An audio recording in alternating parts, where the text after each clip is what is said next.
మేమెంతో కష్టపడి పొద్దున్నే అందరికంటే ముందుగా ఈ సీరియల్ ఎపిసోడ్ను మీకు అందిస్తున్నాము. మా కష్టానికి మీరిచ్చే చిన్న ప్రోత్సాహం ఒక్కటే. దయచేసి ఈ వీడియోకి ఒక లైక్ చేయండి, మా ఛానల్ను సబ్స్క్రైబ్ చేయండి, మీ స్నేహితులతో షేర్ చేయండి. మేము అప్లోడ్ చేసే ప్రతి కొత్త వీడియో మీకు అందరికంటే ముందుగా రావాలంటే పక్కనే ఉన్న బెల్ గుర్తును తప్పకుండా నొక్కండి. మీ ప్రేమ, ఆదరణ, సహకారానికి హృదయపూర్వక ధన్యవాదాలు. మీ ఆదరణే మాకు మరింత ఉత్సాహాన్ని ఇస్తుంది. విశాలమైన మహల్ లాంటి ఆ ఇంటి రాజభవనం. ఆ ఇంట్లో ప్రతి మూలా వైభవం తొంగి చూస్తున్నప్పటికీ ప్రస్తుతం అక్కడ గాలిలో ఒక రకమైన అశాంతి, వర్ణించలేని ఉద్రిక్తత స్పష్టంగా కనిపిస్తోంది. ఆ హాలు మధ్యలో గీతాంజలి నిలబడి ఉంది. ఆమె కళ్లలో తీవ్రమైన కోపం, గుండెల్లో ఆవేదన సుడిగుండంలా తిరుగుతున్నాయి. ఇన్ని రోజులుగా తాను ఎన్నో రాత్రులు నిద్రలేకుండా కష్టపడి ఎన్నో కలలు కని ఎంతో ప్రతిష్టాత్మకంగా ప్లాన్ చేసిన తన డ్రీమ్ ప్రాజెక్ట్ అనుమతి హఠాత్తుగా రద్దయిపోయింది. దానికి కారణం ఎవరో కాదు, తమ ఇంట్లోనే అనాథల ఒక పని మనిషిలా ఉంటున్న ఈ అంజలి అని తెలిసినప్పటి నుంచి గీతాంజలి ఆవేశం కట్టలు తెంచుకుంది. తన విద్యాసంస్థ గౌరవానికి, సుదీర్ఘకాలంగా తాము కాపాడుకుంటూ వస్తున్న కుటుంబ ప్రతిష్టకు భంగం కలిగించిన ఈ అమ్మాయిని ఎట్టి పరిస్థితుల్లోనూ క్షమించకూడదని గీతాంజలి గట్టిగా నిర్ణయించుకుంది. తన సంస్థపై, తన పేరుపై పడిన బురదను తుడిచేయాలంటే నేరుగా మీడియా ముందుకు వచ్చి జరిగిన ఆ నిజానిజాలను అంజలియే స్వయంగా చెప్పాలని, అందరి ముందు తనను నిర్దోషిగా ప్రకటిస్తూ క్షమాపణలు చెప్పాలని గీతాంజలి బిగ్గరగా డిమాండ్ చేస్తోంది. ఆ ఇంట్లో రేగుతున్న ఈ భయంకరమైన గొడవను, కుటుంబంలో నెలకొన్న మనస్పర్ధలను ఎలాగైనా ఆపాలని తాతయ్య రాజారావు గారు తీవ్రంగా ప్రయత్నిస్తున్నారు.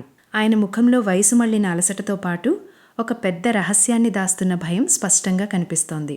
జరిగిన దాంట్లో గీతాంజలి తప్పేమీ లేదని, కేవలం మధ్యవర్తుల కుట్రల వల్ల, కొన్ని అపోహల వల్ల జరిగిన పొరపాటు వల్ల మాత్రమే ఇలా జరిగిందని ఆయన గీతాంజలికి నచ్చజెప్పడానికి ట్రై చేస్తారు. తాతయ్య మెల్లగా అంజలి వైపు తిరుగుతారు. అంజలి కళ్ళమ్మట నీళ్లు కారుతున్నాయి. ఆమె ఏ తప్పు చేయలేదు, కానీ పరిస్థితి ఆమెను నేరస్తురాలిగా నిలబెట్టింది. తాతయ్య అంజలితో పదే పదే వేడుకుంటారు. అమ్మమ్మ అంజలి, జరిగిందేదో జరిగిపోయింది. ఇందులో నీ తప్పు లేదు, గీతాంజలి తప్పూ లేదు. కానీ ఆమె మనస్సు చాలా గాయపడింది. నువ్వొక్కసారి మీడియా ముందుకొచ్చి గీతాంజలికి ఏ పాపం తెలీదని, జరిగిన దానికి క్షమాపణలు చెబుతానని చెప్పు తల్లి. నీ క్షమాపణ వల్ల పోయిన గీతాంజలి పరువు మళ్లీ తిరిగి వస్తుంది. ఆమె కోపం కూడా తగ్గుతుంది. నా మాట విని ఈ పని చేయమ్మా అని చేతులు జోడించని లోటుగా అడుగుతారు. తాతయ్య పడుతున్న ఆవేదనను చూసి అంజలి తట్టుకోలేకపోతుంది. తన గౌరవం పోయినా పర్వాలేదు, కానీ తన వల్ల ఈ ఇంటి పెద్దాయన బాధపడకూడదని భావిస్తుంది. మనసులోని బాధను, గొంతులోని దుఃఖాన్ని దిగమింగుకొని అత్యంత కష్టం మీద తల ఊపుతుంది. సరే తాతయ్య గారు, మీరు చెప్పినట్లే చేస్తాను. మీడియా ముందుకొచ్చి గీతాంజలి గారికి క్షమాపణలు చెబుతాను అని వణికే గొంతుతో ఒప్పుకుంటుంది. అంజలి క్షమాపణలు చెప్పడానికి ఒప్పుకుందనే విషయం వినగానే అక్కడే ఉన్న మనీష్ ఎంతో ఊపిరి పీల్చుకుంటాడు. గొడవ ఇక్కడితో సర్దుమణుగుతుందని, అత్తయ్య శాంతిస్తుందని భావిస్తాడు. వెంటనే ముందుకొచ్చి, అత్తయ్య చూసారా, అంజలి క్షమాపణ చెప్పడానికి ఒప్పుకుంది. నేను వెంటనే ప్రెస్ మీట్ ఏర్పాటు చేస్తాను. మీ గురించి మీడియాలో తప్పుగా వచ్చిన వార్తలన్నింటినీ తుడిచేసేలా అంజలి చేత మీ కాళ్ల దగ్గర క్షమాపణ చెప్పిస్తానత్తయ్య అని ఉత్సాహంగా అంటాడు. కానీ గీతాంజలి ముఖంలో కోపం తగ్గకపోగా మరింత తీవ్రమైంది. ఆమె ఒక్కసారిగా మనీష్ వైపు చూసి హుంకరిస్తుంది. అక్కర్లేదు, నాకు అక్కర్లేదు.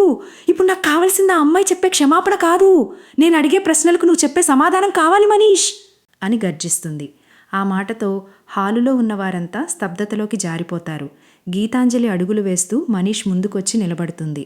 ఆమె కళ్ళలోంచి నిప్పులు చెరుగుతున్నాయి.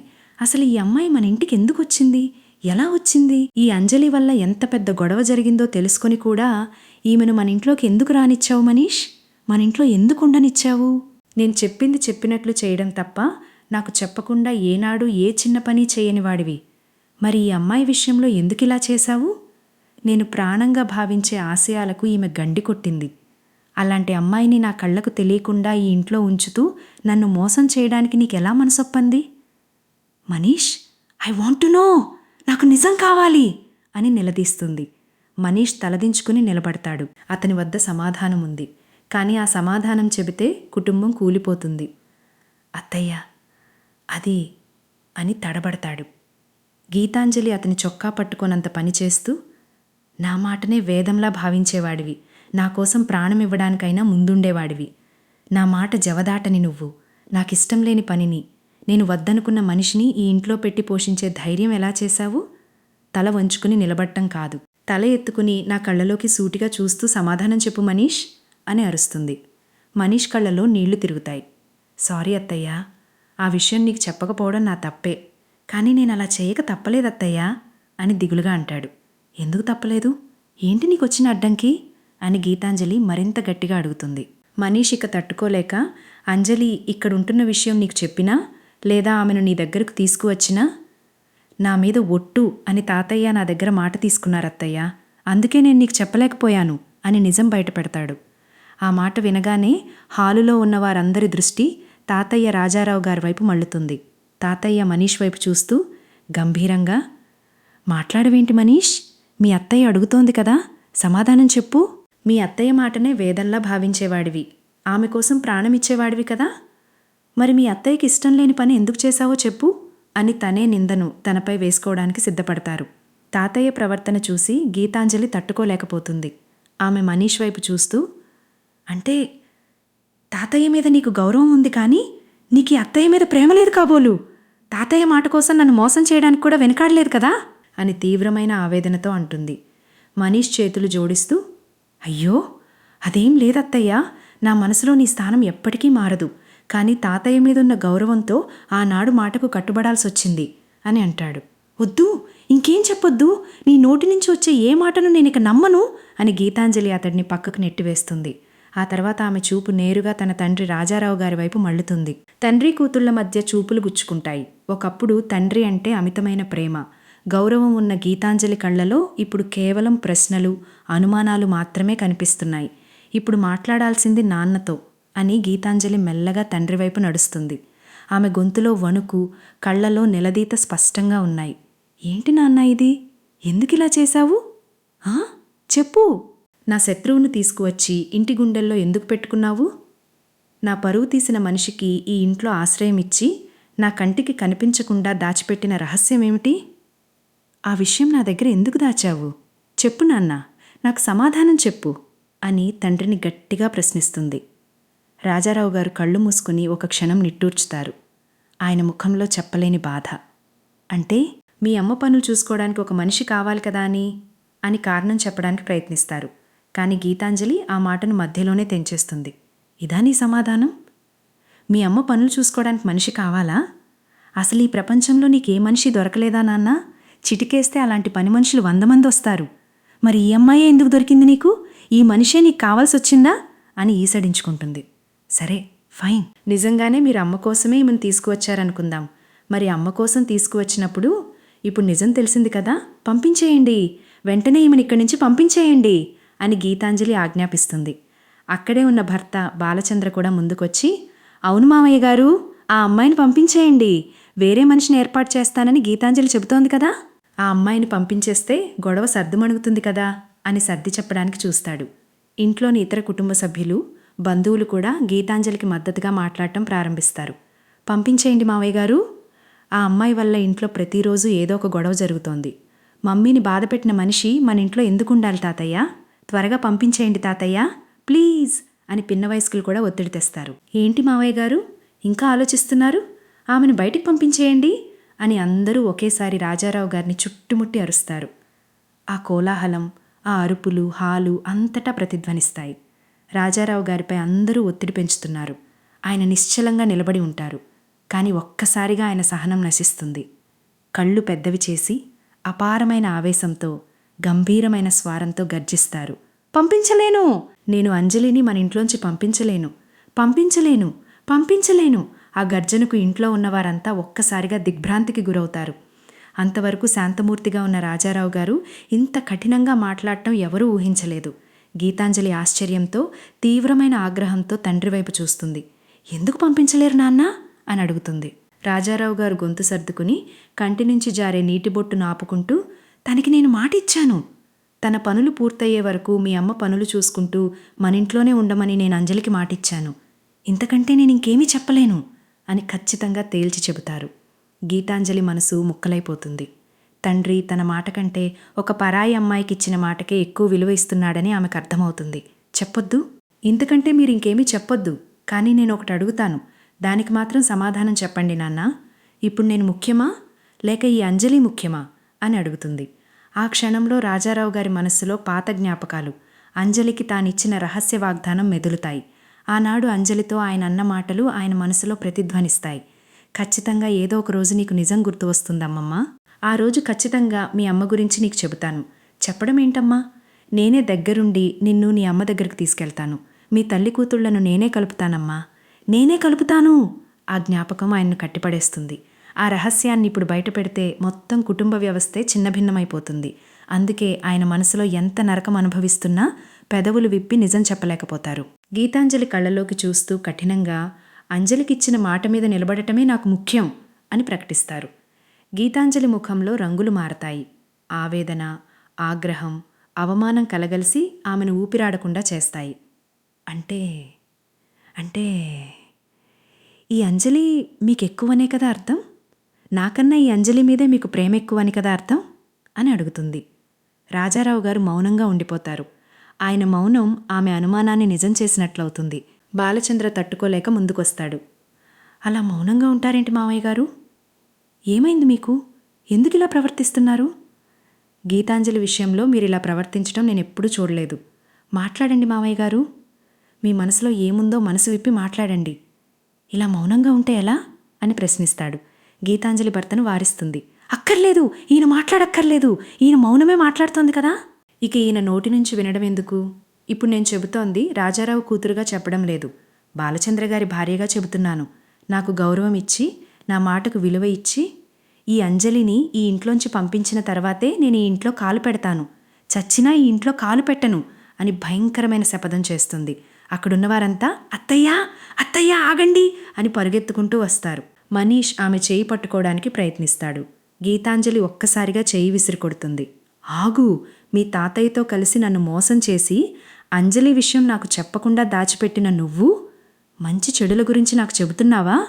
నీకు మాట్లాడే అర్హత లేదు, మాట్లాడుకు అని గద్దించి కోపంతో పుట్టింటి గడప దాటి బయటకు వెళ్ళిపోతుంది. బాలచంద్ర కూడా ఆమె వెంటే వెళతాడు. ఇంట్లో వాతావరణం మరింత విషమంగా మారుతుంది. పచ్చని కుటుంబంలో ఈ అంజలి అనే అమ్మాయి అడుగుపెట్టినప్పటి నుంచి శాంతి లేకుండా పోయిందని మిగతా కుటుంబ సభ్యులు రగిలిపోతారు. గీతాంజలి సోదరుడు దుబాయ్ నుంచి వచ్చిన రాజారావు గారి కొడుకు ముందుకొస్తాడు. అతనికి చెల్లెలు వెళ్ళిపోవడం, తండ్రి ఒక పరాయి అమ్మాయి కోసం పట్టుబట్టడం తీవ్ర ఆగ్రహాన్ని కలిగిస్తుంది. అతను తండ్రి రాజారావు గారి ముందుకొచ్చి నిలబడతాడు. ఎవరు నాన్న ఈ అమ్మాయి? ఈ అమ్మాయిని తీసుకువచ్చి ఇంట్లో పెట్టావు? ఎందుకు ఈ అమ్మాయి కోసం నా చెల్లెల్ని బాధ పెట్టావు? నా చెల్లెలి కన్నా ఈ అమ్మాయి ఎక్కువ నీకు? నా చెల్లెలి కన్నా ఈ అమ్మాయి ముఖ్యమా నీకు? ఏ రకంగా ఈ అమ్మాయి నీకు ముఖ్యం? ఏ రకంగా ఈ అమ్మాయి నీకు ఎక్కువ? చెప్పండి నాన్న అని గట్టిగా నిలదీస్తాడు. రాజారావు గారు తలదించుకుని మౌనంగా ఉండిపోతారు. సాధారణంగా ఈ వయసులో మీలాంటి వాళ్ళకి కొడుకు, కూతురు కన్నా మనవరళ్లే ఎక్కువ అవుతారు.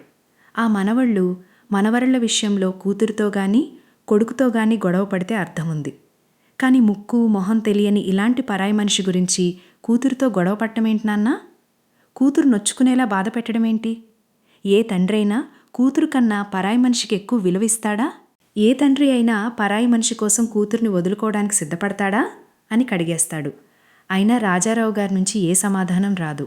ఈ అమ్మాయిని ఇంట్లోంచి పంపించేంత వరకు నేను ఈ ఇంట్లో కాలు పెట్టనని నా చెల్లెలు చెప్పినా, ఈ అమ్మాయిని ఇంకా ఈ ఇంట్లో ఎందుకు ఉంచావు? ఏంటా అమ్మాయితో నీకున్న అనుబంధం?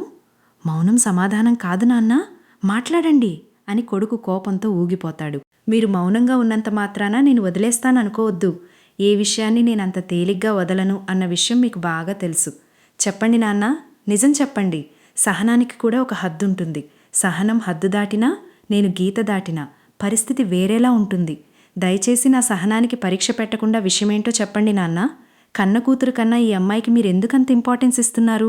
చెప్పండి నాన్న, చెప్పండి అని తండ్రిపై కేకలు వేస్తాడు. రాజారావు గారు ఇంకా మౌనంగానే ఉండటంతో కొడుకు మరింత రెచ్చిపోతాడు. వీడెక్కడో దుబాయ్లో ఉంటాడు, చుట్టం చూపుగా వచ్చిపోతాడు. వీడేం తెలుసుకుంటాడు అని మాత్రం అనుకోవద్దు. నా సంగతి మీకు బాగా తెలుసు. నేనెంత మొండోడ్నో కూడా మీకు తెలుసు. నేను తలుచుకుంటే 24 గంటల్లో, జస్ట్ 24 గంటల్లో ఈ అమ్మాయి పుట్టుపూర్వోత్తరాలన్నీ తెలుసుకోగలను. 24 గంటల్లో మీ మౌనాన్ని బద్దలు కొట్టగలను. 24 గంటల్లో మీరు దాచిన ఆ రహస్యాలను బట్టబయలు చేయగలను. చెప్పండి నాన్న, మర్యాదగా సమాధానం చెప్పండి అని అరుస్తాడు. కొడుకు వేస్తున్న నిందలు, ఇంట్లో రేగిన గందరగోళం, కూతురు ఇల్లు వదిలి వెళ్లిన బాధ, ఇచ్చిన మాటకు కట్టుబడాలా లేక రహస్యాన్ని చెప్పాలా అనే మానసిక సంఘర్షణ, ఇవన్నీ ఒక్కసారిగా రాజారావు గారి గుండెపై తీవ్రమైన ఒత్తిడిని పెంచుతాయి. ఆయన బీపీ ఒక్కసారిగా షూటప్ అవుతుంది. ఆయన ఊపిరి తీసుకోవడానికి ఇబ్బంది పడతారు. కళ్ళు తేలేస్తూ గుండెని గట్టిగా పట్టుకుంటారు. అయ్యో నాన్నా, ఏమైంది నాన్నా అని అంతా కంగారు పడతారు. రాజారావు గారు సోఫాలో కుప్పకూలిపోతారు. ఆ దృశ్యం చూడగానే అంజలి, తాతయ్య గారు అని భయంతో కేకవేస్తూ పక్కనే ఉన్న గ్లాస్తో నీళ్లు, ఆయన రోజూ వేసుకునే మందు బిళ్ళలు తీసుకుని ఆయన వైపు పరుగెత్తుకొస్తుంది. కానీ రాజారావు గారి కొడుకు ఆమెను దారుణంగా పక్కకు తోసివేస్తాడు. చాలు, నువ్వు చేసింది చాలు, ఇంకా ఎక్స్ట్రాలు చెయ్యొద్దు. అసలు ఎవరు నువ్వు? నిన్ను తీసుకువచ్చి ఇంట్లో పెట్టడం వల్ల నా చెల్లెలు ఇల్లు వదిలిపోయింది. పచ్చని ఇంట్లో నిప్పులు పోసావు, దూరంగా పో అని ఆమె చేతిలోని నీళ్ల గ్లాసును నేలకేసి కొడతాడు. అంజలి చేష్టలుడిగి నిలబడిపోతుంది. నాటకీయంగా మారిన ఆ వాతావరణం, ఇంట్లో మనుషుల కళ్ళలో కనిపిస్తున్న పగ, కోపం ఆమెను వణికించేలా చేస్తాయి. తాతయ్యను స్పృహ తప్పిన స్థితిలో ఆస్పత్రికి తీసుకెళ్లడానికి ఇంట్లోని వారు హడావుడి పడుతుంటారు. ఆ రాత్రి ఇల్లంతా ఒక వింతైన నిశ్శబ్దం ఆవహిస్తుంది. అంజలి తన గదిలోకి వెళ్లి తలుపు వేసుకుంటుంది. ఆమె కళ్ళ నుంచి కన్నీళ్లు ఆగకుండా ప్రవహిస్తున్నాయి. గోడపై ఉన్న ఆ కుటుంబం యొక్క పాత ఫోటో వైపు చూస్తుంది. అందులో అందరూ ఎంతో సంతోషంగా నవ్వుతూ ఉంటారు. కానీ తన రాక వల్ల, తన వల్ల ఆ నవ్వులన్నీ మాయమైపోయాయి. తండ్రి కూతుళ్ళు విడిపోయారు. తాతయ్య ప్రాణాపాయ స్థితిలోకి వెళ్లారు. అంజలి మనసులో ఒకే ఒక్క ఆలోచన మెదులుతుంది. విడిపోయిన మీ కుటుంబం మళ్ళీ కలవాలి అంటే నేనిక్కడ ఉండకూడదు. నేను రావడం వల్ల వచ్చిన గొడవ, నేను వెళ్ళిపోవడంతోనే సమసిపోవాలి. మీ తండ్రి కూతుళ్ళు మళ్ళీ కలవాలి. అంజలి ఇక ఏమాత్రం ఆలస్యం చేయకూడదని నిర్ణయించుకుంటుంది. తన చిన్న బట్టల సంచిని సర్దుకుంటుంది. తాతయ్య ఆరోగ్యం త్వరగా కుదుటపడాలని, గీతాంజలి గారు తిరిగి తన పుట్టింటికి వచ్చి అందరితో సంతోషంగా ఉండాలని మనస్ఫూర్తిగా దేవుణ్ణి ప్రార్థిస్తుంది. ఎవరికీ కనిపించకుండా చీకటి పడిన ఆ రాత్రివేళ తన కన్నీళ్లను తుడుచుకుంటూ ఆ ఇంటి గడప దాటి బయటకు నడుస్తుంది. ఆమె వెళ్లిన బాటలో కేవలం ఒక ప్రశ్న, విడిపోయిన కుటుంబం మరియు తాతయ్య గుండెల్లో మెదులుతున్న ఆ పెద్ద రహస్యం మాత్రమే మిగిలిపోతాయి. మీ వ్యాపారం, మీ బ్రాండ్, మీ ప్రోడక్ట్ లక్షలాది మంది ప్రేక్షకుల ముందుకు తీసుకెళ్లాలనుకుంటున్నారా?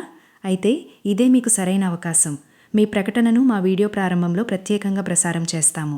మీ బ్రాండ్కు మరింత గుర్తింపు, మరింత చేరువ, మరింత ప్రచారం అందిస్తాము. ఆసక్తి ఉన్నవారు వెంటనే మీ ప్రకటన వివరాలను మా మెయిల్ ఐడికి పంపండి. ఆలస్యం చేయకండి. ఈరోజే సంప్రదించండి. మీ విజయ ప్రయాణంలో మేం మీతో కలిసి ముందుకు సాగుతాము.